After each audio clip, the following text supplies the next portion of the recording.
From Stipe Miocic, whose two-fight win streak got a mean break after entering the cage at UFC 260, to Tyson Fury, whose unified WBA title and 24 knockout victories made him a worthy contender for the former UFC champ. Francis Ngannou has worked his way to and through the best of contenders. Deontay Wilder's a fitting opponent for the heaviest-hitting champ UFC's ever produced, and Wilder wants a piece of that for sure. The one and only Deontay Wilder. Not only is he available for this matchup, but he also seems to be game enough to consider a two-fight deal. The Predator has it all lined up, with one potential fight proposed to be in Africa, or maybe both. Ngannou dished out on the contract negotiation that was taking place. Without spilling any secrets yet, he was excited about the latest developments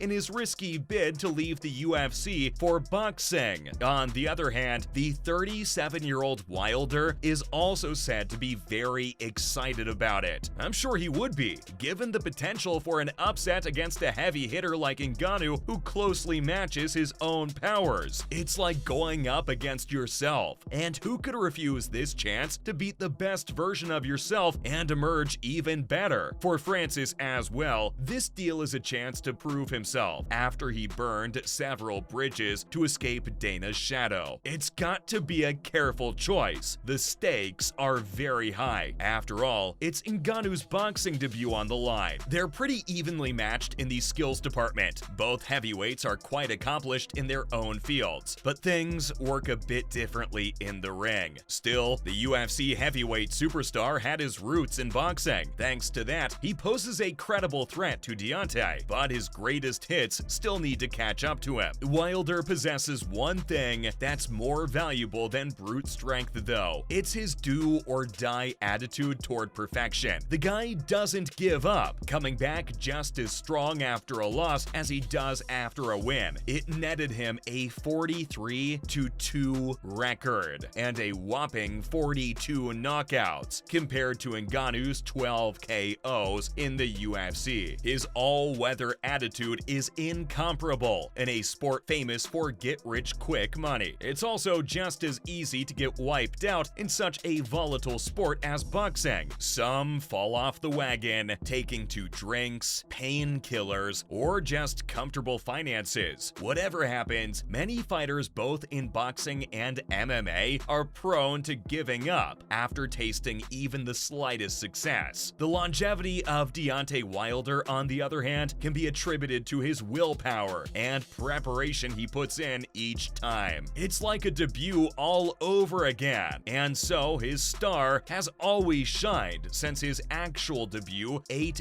years ago in 2015. After so many years and 17 wins in his pro career, you can imagine how he's built quite a reputation around himself. From debating his status as the heaviest hitter in perhaps all of world boxing history, to the chilling fall Artur Szpilka or the Luis Ortiz took after Wilder was through with them. Actually, scratch that. He wasn't through with them. He went through them in a punch you out of the orbit sort of way. A rep like that is well deserved, especially considering the level of opponents who staggered under his punches. That brings us to his first loss. It was technically a draw, but Tyson Fury versus Deontay Wilder was the first time he stunned audiences in a different way, by being unable to keep Fury down. The two are in different leagues entirely. Though the Bronze Bomber managed to strike his opponent down twice with their December 2018 fight, the two-punch combo was a thing of history. It sparked a trilogy fight that's become legendary in the new century of boxing between two of its biggest champions. Now there's another, the Predator, who wants to join this league. He's clashed with the Gypsy King before in a high-stakes matchup that will likely be the biggest in the history of crossover boxing. Now he's up against another giant of boxing, Deontay, and the heat is still on to find that ideal opponent. Between the Predator and the Bomber, it would be mutually assured destruction.